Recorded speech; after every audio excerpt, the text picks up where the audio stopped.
Hello students. तो अभी तक हमने बहुत सारी चीज़ें की हैं कार्बन और इट्स कंपाउंड में, और आज का जो टॉपिक है that is functional groups. Will you be my friend.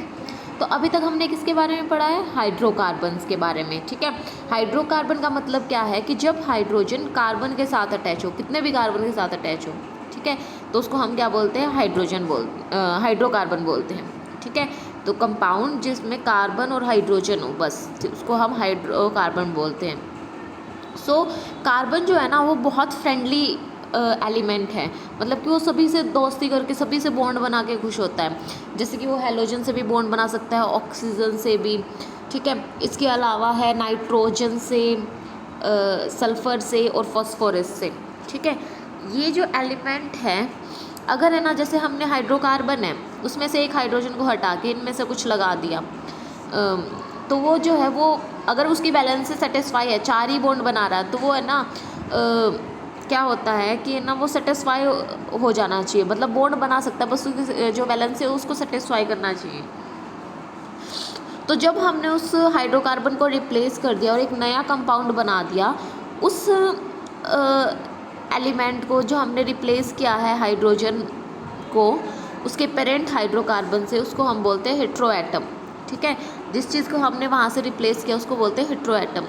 ये हेट्रोएटम जो है एक उसकी अलग से केमिकल प्रॉपर्टीज़ होगी, उसका नेचर अलग होगा, कार्बन की लेंथ जो है वो अलग होगी।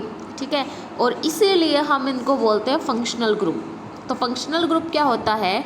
एक एटम हो सकता है, एक ग्रुप ऑफ एटम हो सकता है, एक जो कि मॉलिक्यूल के अंदर होता है, और वो क्या डिटरमाइन करता है? उसकी केमिकल प्रॉपर्टी को डिटरमाइन करता है।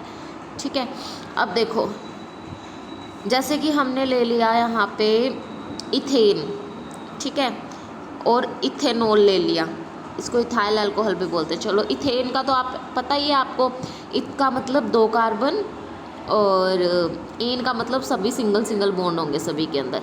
ठीक है, अब हमने क्या किया है, इस हाइड्रोजन को हटा के यहाँ पे OH लगा दिया। ये OH क्या है? फंक्शनल ग्रुप है। ठीक है, अब इसकी जो प्रॉपर्टीज़ होंगी वो भी अलग अलग होंगी, डिफरेंट होंगी, इनकी केमिकल प्रॉपर्टी और फिजिकल प्रॉपर्टी दोनों ही अलग होंगी। अब जैसे जो इथेन था, ये वाला जो था, दिखा देती हूँ मैं आपको। तो ये इथेन था, ये गैस होता है, जबकि जो इथेनॉल होता है वो लिक्विड होता है रूम टेम्परेचर के ऊपर। ठीक है, इथेनॉल ये वाला जो है वो एंटीसेप्टिक और हाइपोटोनिक का मतलब जैसे स्लीप आने लग जाती है। ठीक है, लेकिन इथेनॉल से जो है हाइपोटेनिक होता है और साथ के साथ एंटीसेप्टिक भी होता है, लेकिन इस वाले के अंदर ऐसी कोई भी प्रॉपर्टी नहीं होती है। इथेनॉल ये वाला जो चीज़ है वो रिएक्ट करता है सोडियम से, और सोडियम इथॉक्साइड बना लेता है, और साथ में हाइड्रोजन गैस भी निकलती है, लेकिन ये जो है इथेन ये रिएक्शन नहीं करता। तो इस डिस्कशन से हमने क्या समझा है कि जो प्रॉपर्टी है इथेनॉल की वो अलग है इथेन से। ठीक है, इसके अंदर हमने हाइड्रोजन एटम को रिप्लेस कर दिया हाइड्रोक्सिल ग्रुप से, OH ग्रुप लगा दिया ना, तो इसको हाइड्रोक्सिल ग्रुप बोलते हैं। ठीक है, अब हमने इसकी प्रॉपर्टीज़ देखी, तो ये क्या है? हमारा फंक्शनल ग्रुप है। ठीक है, कुछ एक फंक्शनल ग्रुप को डिस्कस कर लेते हैं हम, कि अगर कोई फंक्शनल ग्रुप आपको देखते हो तो किस टाइप का दिखाई देगा। देखो, अगर Cl लगा हो तो वो क्लोरीन होता है ना, तो फंक्शनल ग्रुप में इसका नाम करेंगे हम क्लोरो। ब्रोमीन का नाम हो जाएगा ब्रोमो। OH है जो अभी अभी हमने किया, हाइड्रोक्सिल ग्रुप।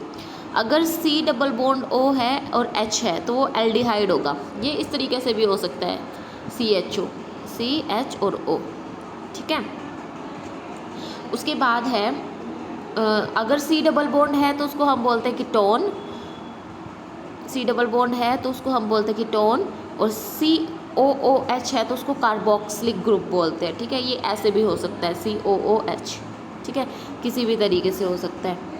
ओके, उसके बाद जो टॉपिक है that is terminal and non terminal functional group. ठीक है, अब 2 टाइप के फंक्शनल ग्रुप होते हैं। एक तो टर्मिनल का मतलब होता है एंड, मतलब जो ग्रुप एंड के ऊपर लगे हुए हो उसको हम टर्मिनल फंक्शनल ग्रुप बोलते हैं। ठीक है, देखते हैं कैसे है ये। फंक्शनल ग्रुप ये हमेशा कहाँ पे होंगे, कार्बन चेन के एंड पे होंगे, ठीक है, इसलिए इसको हम क्या बोलते हैं, टर्मिनल फंक्शनल ग्रुप बोलते हैं। जैसे कि C डबल बॉन्ड OH है, COOH है कार्बोक्सिलिक ग्रुप, और एल्डिहाइड, इसको एल्डिहाइड ग्रुप बोलते हैं और इसको कार्बोक्सिलिक ग्रुप बोलते हैं, ठीक है। नॉन टर्मिनल फंक्शनल ग्रुप जो भी एंड में नहीं होंगे, जो बीच में होंगे, इन बिटवीन होंगे कार्बन चेन के, उसको नॉन टर्मिनल बोलते हैं। जैसे कि कीटो ग्रुप है, कीटोन याद किया था ना अभी अभी। तो कुछ एक जो फंक्शनल ग्रुप होते हैं वो मिड में भी लग सकते हैं, बीच में भी लग सकते हैं और एंड में भी लग सकते हैं। जैसे डबल बॉन्ड है, अब ये डबल बॉन्ड है ना, फर्स्ट पोजीशन पे, मतलब बिल्कुल स्टार्टिंग में लगा दिया, एंड पे लगा दिया मतलब, ठीक है, और अब इसको हमने बीच में भी लगा दिया। ऐसे ये ट्रिपल बॉन्ड, ये हमने है ना बिल्कुल एंड पे लगा रखा है, ठीक है, और इसी ट्रिपल बॉन्ड को हम बीच में भी लगा सकते हैं। तो कुछ एक ऐसे होते हैं जो दोनों जगह पे लग सकते हैं, ठीक है। तो हमने फंक्शनल ग्रुप के बारे में पढ़ा कि फंक्शनल ग्रुप कौन कौन से होते हैं, chloro, bromo, hydroxyl, aldehyde, ketone और कार्बोक्सिलिक, इनको याद कर लेना आप अच्छे से, ठीक है।